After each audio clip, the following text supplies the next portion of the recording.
A young girl was held captive, completely naked, in a basement for hundreds of days. When the police arrived to rescue her, they discovered that she was not the only girl imprisoned. After learning about what they had endured, the officers were furious, cursing the perpetrator as nothing less than a beast. What exactly did that person do to the girls? And who is he? Hello everyone, this is Onion Detective. Next, let's take a look at one of the real-life cases that inspired the 10 most notorious crimes. The case of the girls imprisoned in a cellar. The story takes place in a village called Shenying in Hubei province, China.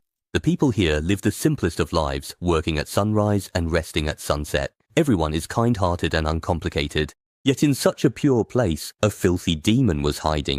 On May 14, 2010, in a second-hand shop located in Jianghan District, Wuhan City, an appliance repairman named Lao Du had just received an old TV. He was about to fix it up and resell it, but as soon as he opened the back cover, he found a note inside. Curious, he opened it and was instantly stunned by what he saw. Right in the center of the note, 2 large characters stood out, "Help me." It turned out to be a letter asking for help. Master Du quickly examined it carefully and found that on the back of the note, the person asking for help had drawn a map showing exactly where they were currently being held captive. Below that, the note also included the phone number of the victim's father. Relying on his intuition, Master Du felt that the letter was unlikely to be a prank, so he immediately dialed the number written on it. The call was answered by a middle-aged man named Joe, whom the neighbors all called Old Joe.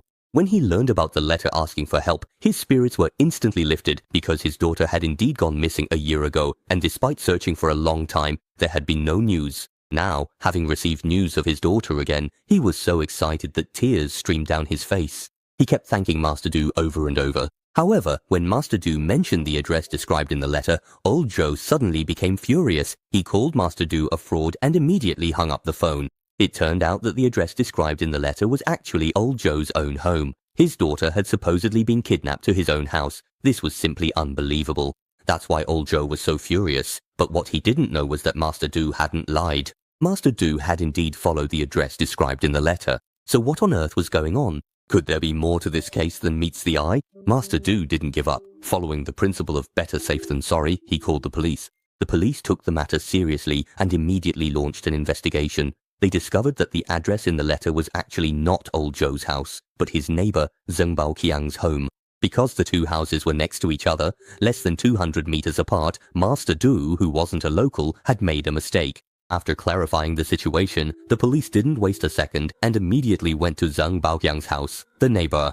At that moment, Zheng Baoqiang's house was empty. The police searched everywhere, but there was no sign of the girl. With no other choice, the officers started calling out the girl's nickname, Xiao Qian, but no matter how long they called, there was still no response. Just as the police were starting to think the cry for help might really have been a prank, a sharp-eared officer suddenly heard a faint call for help.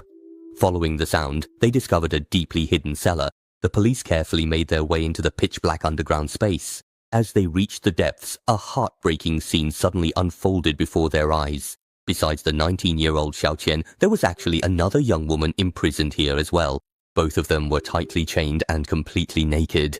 When they saw the police arrive, their eyes were filled with surprise and joy, but they remained motionless, lying on the cold ground. It was clear they were extremely weak, as if they could die at any moment. The police quickly took off their jackets to cover them, rescued them from the pitch-dark cellar, and immediately sent them to the hospital. After being examined by doctors, it was found that Xiao Qian and another girl named Xiao Li had not eaten for 6 days. Both of them had large bruises all over their bodies, clearly showing that they had suffered a great deal of abuse before. They were both girls in the prime of their youth. The law enforcement officers couldn't help but feel deeply troubled when they thought about how these girls, at such a beautiful age, had been tortured in a dark, sunless cellar for over a year. So, they did not question them immediately. Instead, they waited until the girls' emotions and physical conditions had stabilized before tentatively asking them about their situation. With Xiao Qian's confirmation, it was established that the starving prisoner, on the night of July 2nd, 2009, Xiao Qian had a big argument with her mother. In a fit of anger, she slammed the door and stormed out, running off in just her swimsuit. But as a young girl, she didn't really have the courage to run away from home. She just wanted to get some air and then go back.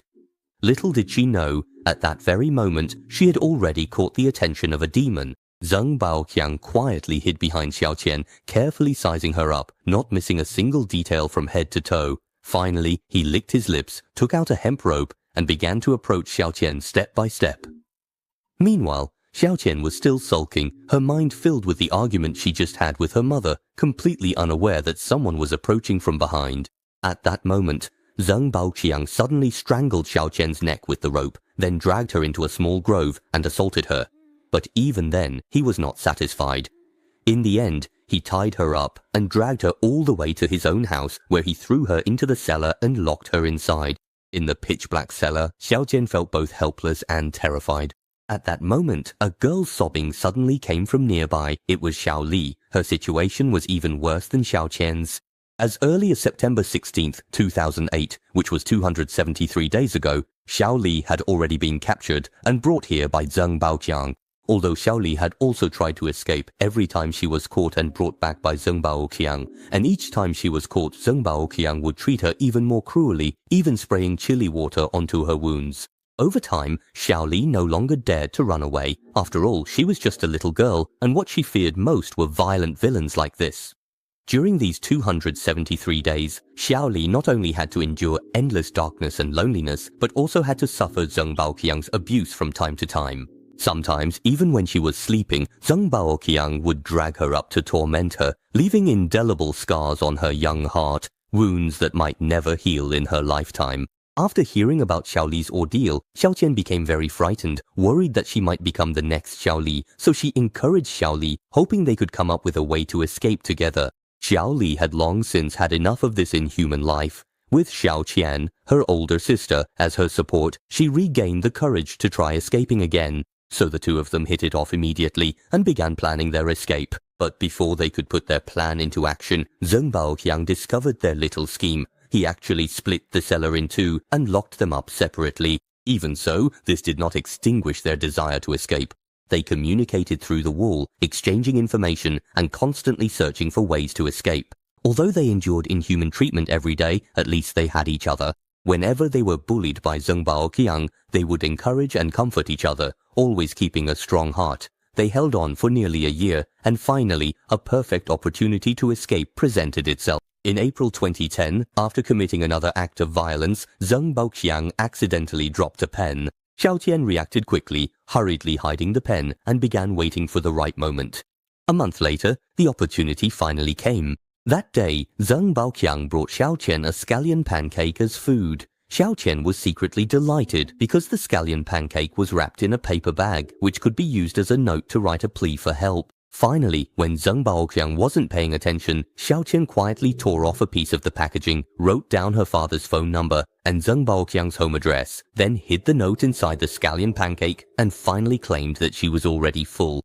So Zheng Baoqiang took the remaining scallion pancake and gave it to Xiao Li to eat. Xiao Li already knew about Xiaoqian's plan, so after receiving the scallion pancake, she quickly and secretly took out the note hidden inside. After Zheng Baoqiang left, she stuffed the note into the back cover of the television. To ensure the TV could be taken out smoothly, Xiao Li even deliberately broke the television. The plan went very smoothly, and Zheng Baoqiang fell for it, successfully taking the television out. Just like that, the television ended up in Master Du's hands. When he opened the back cover to repair it, he discovered the note and called the police. It can be said that the two girls relied entirely on their own intelligence to win themselves a chance at survival. The entire case was already very clear, but there was one detail that left the police completely baffled. According to what Xiaoqian and Xiao Li said, Zheng Baoqiang would bring them food every day. So why were Xiaoqian and Xiao Li starving for 6 days when the police found the cellar? Where did Zheng Baoqiang go? Could it be that he found out in advance that the police would come and ran away? The police immediately launched an investigation and eventually found Zheng Baoqiang himself in prison. It turned out that 6 days earlier, on May 14, 2010, Zheng Baoqiang had already been arrested by the police for another case involving the rape of a young girl. The victim's name was Meng Meng. That night, Zheng Baoqiang quietly followed Meng Meng on his electric bike. When she walked into a deserted alley, he dragged her into a small grove and assaulted her.